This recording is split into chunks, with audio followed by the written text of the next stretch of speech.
Good afternoon all of you. मैं बीरेंद्र कुमार सिन्हा आपका स्वागत करता हूं एडिटोरियल के इस नए सेशन में। आज का एडिटोरियल द हिंदू से लिया गया है और जिसका टाइटल है ए क्रॉस द गल्फ। आज जब सुबह मैंने देखा तो एडिटोरियल तो फिर कोविड-19 से ही रिलेटेड है, but this time reference has been changed. आज बहुत ही अच्छा टॉपिक है जिसके तरफ हम लोगों का ध्यान भी नहीं गया होगा। वेस्ट एशिया में जो फंसे हुए हमारे इंडियन लेबरर्स हैं जो बाहर जाकर काम करते हैं, उनसे रिलेटेड ये बहुत ही इंफॉर्मेटिव एडिटोरियल है जिसका डिस्कशन आपके साथ आज किया जाएगा। तो before discussing the editorial I would like to discuss the word meaning first. पहले तो उन वर्ड्स को देखते हैं जिसकी चर्चा पहले की जा चुकी है, लेकिन वो फिर इस एडिटोरियल में भी देखने को मिलेगा। आज बहुत ज़्यादा वर्ड्स नहीं हैं, लेकिन फिर भी जो वर्ड्स रीअपियर हुए हैं उनको एक बार आपके सामने रखता हूँ। माइग्रेंट इज़ ए वर्ड जो पहले डिस्कस किया जा चुका है। Next is community, then render, then region, then measures, then initiative and then livelihood. These are the words which have been discussed in our previous discussions. Now I come to the words. पहला word है इसमें gulf. Gulf means खाड़ी, but यहाँ पे gulf means gulf countries यानी कि खाड़ी के देशों से है। Then next word is stranded. Stranded means फंसा हुआ। Then constitute. कॉन्स्टिट्यूट मीन्स बनाना या गठित करना, जैसे the committee is constituted. Next word is cohort. This is a very new word, perhaps आपने पहली बार सुना होगा इस वर्ड को। कोहॉर्ट मीन्स जत्था या group. Next is diaspora. This is again a very uncommon word. Diaspora उस ग्रुप को कहते हैं जो लोग देश के बाहर रहकर काम करते हैं। The group of migrant labourers is called diaspora. Next is unskilled. Unskilled means अकुशल। माइनॉरिटी, माइनॉरिटी मीन्स अल्पसंख्यक। एक वर्ड है ल्यूक्रेटिव। ल्यूक्रेटिव मीन्स होता है लाभप्रद, जैसे this job is lucrative, this job is profitable, उसी से बना हुआ वर्ड है lucratively. Next is ties. Tie का मतलब बंधन होता है। Next is contribution. Contribution means योगदान। Next backbone. बैकबोन का अगर बायोलॉजिकल मीनिंग लें तो रीढ़ होती है, और वैसे प्रमुख स्तंभ, जैसे वो इस कंपनी का बैकबोन है, ही इज़ ए की man of this company. Next is remittance. Remittance का एग्जैक्ट हिंदी वर्ड है प्रेषण। इसको एक्सप्लेन करना पड़ेगा। जैसे आप मान लीजिए किसी को कुछ रुपए भेजते हैं तो that is called remittance. Next is critical. Critical means नाजुक। अभी भी कोविड-19 के वजह से हमारे देश की हालत क्रिटिकल बनी हुई है, नाजुक बनी हुई है। Next is vital. Vital means महत्वपूर्ण। This is a vital clue for solving this case, महत्वपूर्ण। Next is option. ऑप्शन का मतलब विकल्प। Next is assimilation. Assimilation is a word made of assimilate. Assimilate means होता है किसी चीज़ को अपनाना, जैसे it is difficult to assimilate the other culture. दूसरे कल्चर को अपनाना हमारे लिए मुश्किल होता है, और उसी से वर्ड है एसिमिलेशन।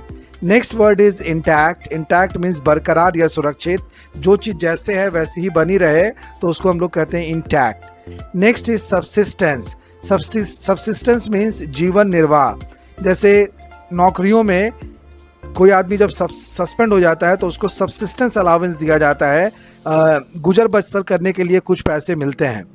नेक्स्ट एक फ्रेज है in the wake of. In the wake of का मतलब के मद्दे नज़र। Next is extremely. Extremely means बहुत ज़्यादा, जैसे आजकल गर्मी में गर्मियाँ आजकल एक्सट्रीमली हॉट होती हैं, बहुत गर्म होती हैं। Next is practice. Practice means अभ्यास करना। Next is pre existing. एक वर्ड होता है एग्जिस्ट। एग्जिस्ट का मतलब होता है पाया जाना, और एग्जिस्टिंग का मतलब होता है मौजूद, तो उसके पहले प्री लगा दिया गया है। सो प्री एग्जिस्टिंग मीन्स पहले से मौजूद। Next word is procure. Procure means प्राप्त करना। Next is documentation. Documentation is a process जहाँ पे हम अपने डॉक्यूमेंट्स को प्रेजेंट करते हैं वेरिफिकेशन के लिए, so that is called documentation. Next is transit. Transit means एक स्थान से दूसरे स्थान पर जाना। Next is stuck. स्टक का मतलब फंसना या अटकना। Next is abandon. Abandon means छोड़ देना. जैसे he has abandon his wife, उसने अपनी पत्नी को छोड़ दिया है. Next is fate. Fate means किस्मत. नेक्स्ट वर्ड है सकर. ये भी बहुत अनकॉमन वर्ड है. सकर मीन्स परेशानी में मदद. A help in trouble is called succour. Next is nurture. Nurture means पालन पोषण करना. We should nurture good relations with others. Next is on going. On going means continuing. On going lockdown in India, वहाँ पर हम लोग इस word को use कर सकते हैं. Next is endurance. Endure means होता है टॉलरेट करना या सहन करना, और उसी से बना हुआ वर्ड है इंड्योरेंस, सहन शक्ति. Next is concerning. Concerning means संबंधित, related. Next is repatriate. Repatriate means होता है स्वदेश लौटना. कोई आदमी अगर बाहर है, किसी दूसरे देश में है, तो वहाँ से स्वदेश लौटने के लिए वर्ड हम लोग यूज़ करते हैं repatriate. Next word is expatriate. Expatriate means होता है प्रवासी. Next is ambassador. Ambassador means राजदूत. Next is evacuate. Evacuate means होता है किसी जगह से निकाल देना या निकलना. उसके लिए हम लोग वर्ड यूज़ करते हैं इवैक्यूएट. कभी कभी किसी क्षेत्र में बहुत खतरा होता है तो गवर्नमेंट उस एरिया को इवैक्यूएट करवा देती है. Next is return. रिटर्न से बना हुआ वर्ड है रिटर्नी. रिटर्नी मीन्स लौटने वाला. Next is doable.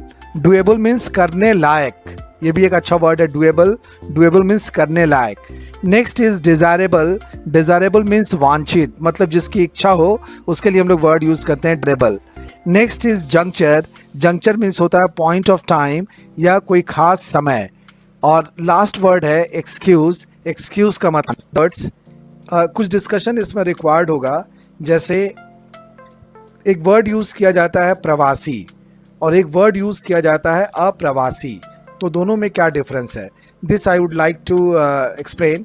For example, expatriate means होता है प्रवासी. ये वे लोग होते हैं who live outside their country. अपने देश से बाहर रहकर जो लोग बाहर रहते हैं उन्हें हम लोग कहते हैं प्रवासी. एक और वर्ड होता है नॉन रेजिडेंट, या ज़्यादातर हम लोग यूज़ करते हैं NRIs, नॉन रेजिडेंट इंडियंस. इनका क्या क्राइटेरिया होता है, दिस वी मस्ट नो. तो NRI के लिए 2-3 क्राइटेरिया है. Any Indian who lives less than 182 days in India, उसको हम लोग कहते हैं NRI. यानी कि बाकी के दिनों में वो देश से बाहर रहता है तो उसको NRI कहा जाता है. और ऐसे लोग आउट ऑफ इंडिया रहते हैं अपने एम्प्लॉयमेंट के लिए, उनको हम लोग NRI कहते हैं. So this is the difference between expatriate and NRI. एक और वर्ड यहाँ पे था जिसका मीनिंग एक्सप्लेन करना चाहिए. स्ट्रैंडेड मीन्स भी फंसा हुआ और स्टक मीन्स भी फंसा हुआ. इन दोनों के बीच में भी डिफरेंस समझना चाहिए. तो हम लोग स्ट्रैंडेड तब होते हैं जब कहीं से मूव करने के लिए कोई मीन्स हमको नहीं मिलता, कोई साधन नहीं मिलता, देन वी से वी आर स्ट्रैंडेड. अभी जैसे कोई आदमी अगर कहीं चला जाए और वहाँ से लौटने के लिए कोई साधन नहीं मिले तो उसको हम लोग कहेंगे स्ट्रैंडेड. और एक और वर्ड होता है स्टक. स्टक का मतलब किसी चीज़ में फंस जाना. जैसे he was stuck in mud और he was stuck in traffic. वो कीचड़ में फंस गया. जैसे suppose you are moving in a car and you got stuck in mud. You have the means to move but you are unable to move, तो वहाँ पे हम लोग वर्ड यूज़ करते हैं स्टक. मान लीजिए कि आप बाइक से आ रहे हैं लेकिन ट्रैफिक में बुरी तरह से फंस गए, तो वहाँ पे अप्रोप्रिएट वर्ड होगा स्टक, ट्रैप्ड इन समथिंग. सो ये 2 वर्ड थे जिनके बीच में थोड़ा डिस्टिंक्शन था, that I explain. Come to the editorial across the Gulf. आज का जो एडिटोरियल का टाइटल है अक्रॉस द गल्फ, ये खाड़ी देशों में जो चीज़ें चल रही हैं उससे रिलेटेड है. आज थोड़ा सा I am going to do this discussion somewhat differently. आज कुछ सेंटेंसेस को मिलाकर पहले मैं पढ़ूंगा और तब उसको डिस्कस कर दूंगा. इससे थोड़ा डिस्कशन थोड़ा लाइवली होगा और अच्छा लगेगा. Let us start. Around 8 million people in the Gulf Cooperation Council countries constitute a unique cohort among Indian diaspora communities around the world. Around 50% of them are unskilled and another 30% are semi-skilled. only a small minority of 20% of them are skilled and lucratively employed, but all these migrant workers together form the backbone of India's ties with the region. ये जो 3-4 line मैंने पढ़ी, इसमें सबसे पहले हमें समझना चाहिए कि what is GCC, that is gulf cooperation council. तो इसके बारे में थोड़ा एक्सप्लेन कर देता हूँ कि ये एक बॉडी है जो कि अलायंस दिखाती है, political and economic alliance among 6 Middle Eastern countries. Middle Eastern countries में कौन कौन से देश हैं? Saudi Arabia, Kuwait, United Arab Emirates, Qatar, Bahrain और ओमान। इन 6 देशों का जो आपस में अलायंस है पॉलिटिकल एंड इकोनॉमिक मैटर्स पे, उसी को कहा जाता है GCC। और जहाँ तक भारत की बात की जाए तो भारत से अच्छी खासी संख्या में लोग वहाँ पे काम कर रहे हैं, लेकिन जो भी लोग काम कर रहे हैं उनकी संख्या अगर देखी जाए तो around 8 million people, 8 millions means 80 lakh लोग वहाँ पर काम कर रहे हैं। उनमें से तो 50% ऐसे हैं जो बिल्कुल अकुशल हैं, जिनके पास कोई स्किल नहीं है।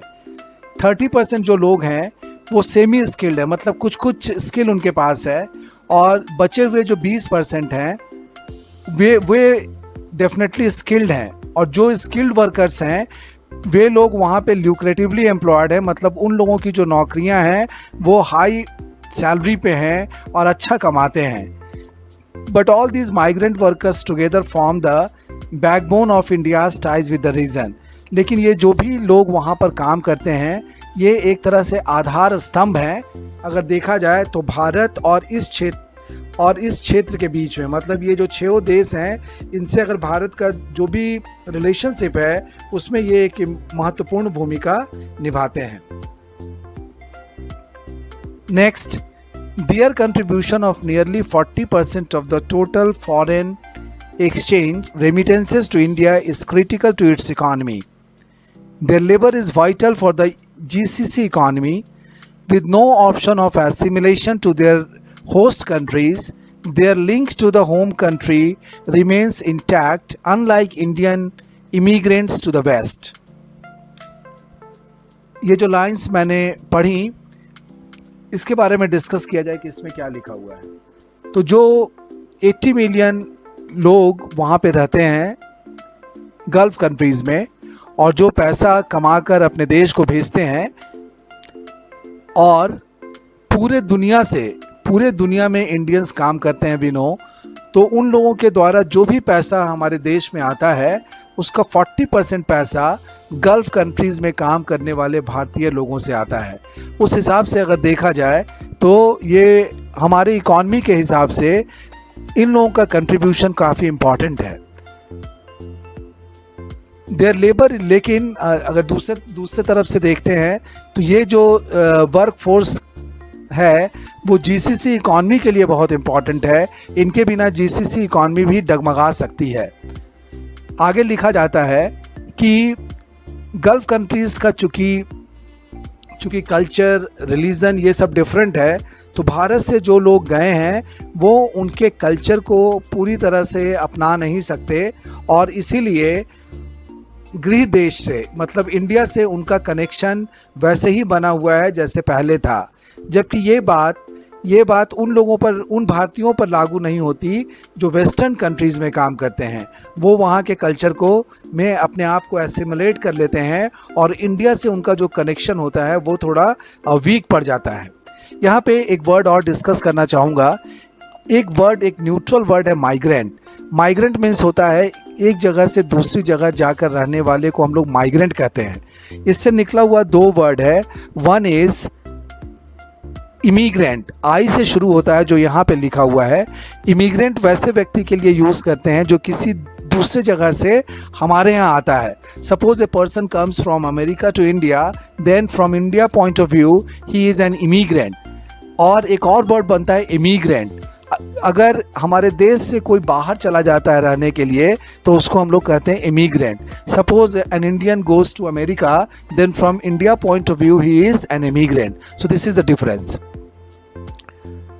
Now we come to the editorial. The vast majority of them who are on subsistence wages are facing a tough situation in the wake of COVID-19 pandemic. From the little information available, it appears that Indians are badly hit by the disease. Living and working conditions make it extremely difficult for them to practice social distancing or get treatment if infected. Many of them suffer from pre-existing medical conditions and are used to procuring medicines from India, which is now impossible. ये जो line जो थी 4-5 lines, ये भी बहुत important है, इसको discuss करते हैं. इसमें क्या कहा गया है? तो ज़्यादातर वैसे लोग जो सिर्फ वहाँ पे अपना जीवन बसर कर पा रहे हैं वहाँ की मजदूरी के हिसाब से, कोविड-19 पैंडेमिक की वजह से उनकी स्थिति बहुत ही मुश्किल हो गई है. जो भी ज़्यादा इन्फॉर्मेशन वहाँ का हम लोगों को नहीं मिल पाया है, लेकिन जो थोड़ी बहुत सूचनाएं वहाँ से मिली हैं उससे ऐसा प्रतीत होता है कि जो भारतीय वहाँ पे रह रहे हैं वो बीमारी से बुरी तरह से ग्रसित हैं. Living and working conditions make it, वहाँ रहने की जो व्यवस्था इन लोगों के लिए है या काम करने का जो कंडीशंस है वो उसमें बहुत मुश्किल है कि ये लोग सोशल डिस्टेंसिंग को फॉलो कर पाएँ, या अगर इन्फेक्शन हो गया, अगर ये कोरोना वायरस से इन्फेक्टेड हो गए तो इसका प्रॉपर ट्रीटमेंट करवा पाएँ. उसके अलावा इनमें से कई ऐसे भी लोग हैं जो पहले से ही कुछ बीमारियों से ग्रसित हैं और वो मेडिसिन्स कहाँ से मंगवाते हैं? इंडिया से मंगवाते हैं, जो कि अब असंभव हो गया है. ऐसी स्थिति में उन लोगों के लिए बहुत ही टफ टाइम्स है गल्फ कंट्रीज़ में. Vast sectors of economy are shut, rendering many of them jobless. Thousands are without documentation. Dubai, Abu Dhabi and Doha being important transits for international travel, thousands of Indian travelers are also stuck in the region. कहा गया है कि खाड़ी देशों में भी अगर देखा जाए तो इकॉनमी के बहुत से सेक्टर्स अभी कोविड-19 की वजह से बंद हैं, जिसकी वजह से कितने भारतीय मजदूर जो वहाँ पे हैं वो जॉबलेस हो गए हैं, उनके पास कोई नौकरियाँ नहीं हैं.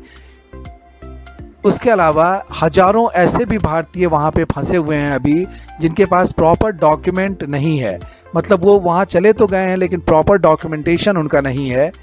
दुबई, अबू धाबी और दोहा ये इम्पॉर्टेंट ट्रांजिट पॉइंट्स हैं. ये वो जगह है जहाँ से वहाँ जाया जा सकता है या वहाँ से बाहर निकला जा सकता है, और हजारों भारतीय ट्रैवलर्स जो घूमने के लिए गए थे वो भी इन क्षेत्रों में फंसे हुए हैं. Of this editorial, India cannot abandon them to their hopeless fate. It must work closely with governments of the region to bring them succor. Prime Minister Narendra Modi has nurtured good relations with all rulers of the region, but the ongoing crisis is testing the endurance of India's ties with some of the GCC countries. ये बहुत important lines है. मुश्किल में फंसे हुए जो Indians वहाँ पे हैं उनको उनके भाग्य के भरोसे हम नहीं छोड़ सकते. भारत को उन क्षेत्र के सरकारों के साथ काम करना होगा, उनसे बातचीत करनी होगी ताकि मुसीबत में फंसे इन लोगों की कुछ मदद की जा सके.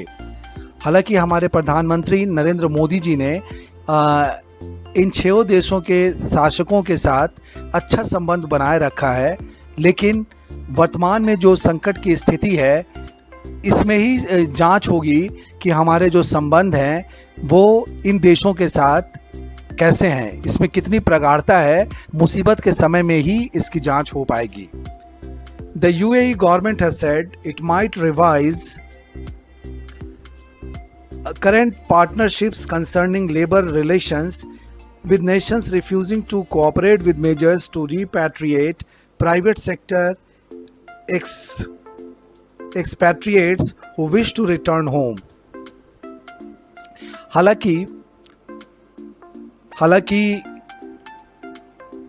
यूनाइटेड अरब एमिरेट्स की सरकार ने कहा है कि जो वर्तमान में लेबर रिलेशंस को लेकर जो कमिटमेंट्स हैं, जो शर्तें हैं दूसरे देशों के साथ, वो उसमें बदलाव करने के लिए तैयार है और उपाय कर सकती है जो प्राइवेट सेक्टर में काम करने वाले लोग हैं उनको बाहर भेजने का, जो वापस जाना चाहते हैं। The country's ambassador to India Ahmad al-Banna has promised only those who are tested negative for the virus would be repatriated. उनके देश के राजदूत जो भारत में हैं, अहमद अल बन्ना, उन्होंने वादा किया है कि वैसे लोग जो निगेटिव, जिनका वायरस टेस्ट निगेटिव आएगा, उन लोगों को वहाँ देश छोड़ने की अनुमति दी जाएगी। Some of these migrants want to be evacuated, while many might want to remain where they are. इनमें से कुछ ऐसे भी वर्कर्स हैं जो वहाँ से वापस आना चाहते हैं, उस जगह को छोड़ना चाहते हैं, जबकि कई ऐसे भी हैं जो जहाँ हैं वहीं रहना चाहते हैं।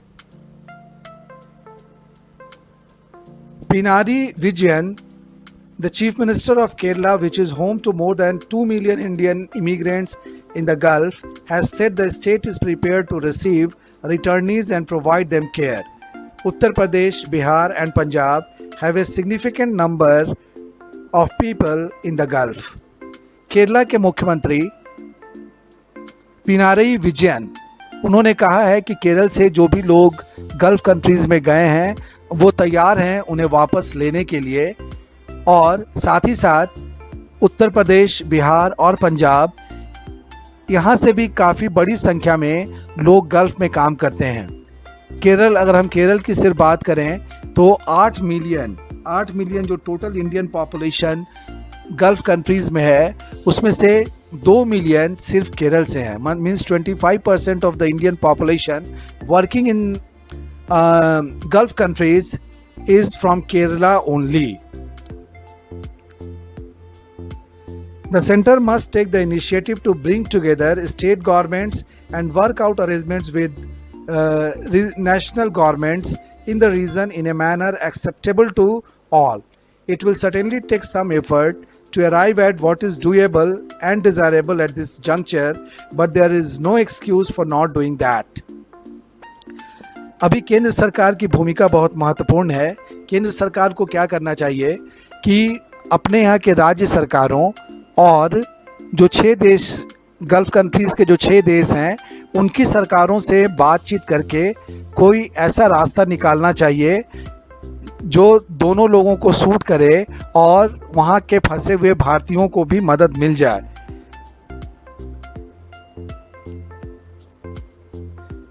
But there is no excuse for not doing that.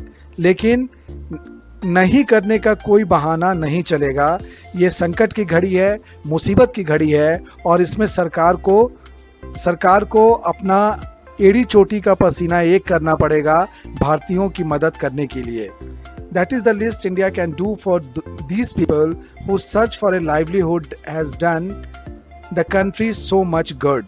और ये न्यूनतम अपेक्षा की जाती है भारत की केंद्रीय सरकार से, भारत के सरकार से, उन लोगों के लिए जो लोग अपने जीविका की खोज में बाहर गए हैं और उनकी वजह से अभी तक देश को अच्छा फ़ायदा भी हुआ है। So this was the editorial जो कि मैंने आपके साथ डिस्कस किया। आज प्रेजेंटेशन का तरीका थोड़ा डिफरेंट था because I am convinced that scope of improvement is always there. और किसी काम को आप लगातार करते हैं और उसके बारे में सोचते रहते हैं कि और बेटर कैसे करूं, तो उसमें इम्प्रूवमेंट आता है। मैंने अमिताभ बच्चन साहब को भी 2-3 बार सुना है ये कहते हुए कि scope of improvement is always there. Now अंत में डिस्कस करता हूं कि इस एडिटोरियल का जिस्ट क्या था। जिस्ट है, India must do all it can to help the migrant workers stranded in West Asia. West Asia में जो भी फंसे हुए हमारे इंडियंस हैं जो काम करने के लिए वहाँ पर गए हुए हैं, भारत के सरकार को जितना हो सके उतना करना चाहिए ताकि उन लोगों को मदद मिल सके। So this was today's editorial. कल फिर आपसे मुखातिब होंगे एक नए एडिटोरियल के साथ। Till then, goodbye, take care.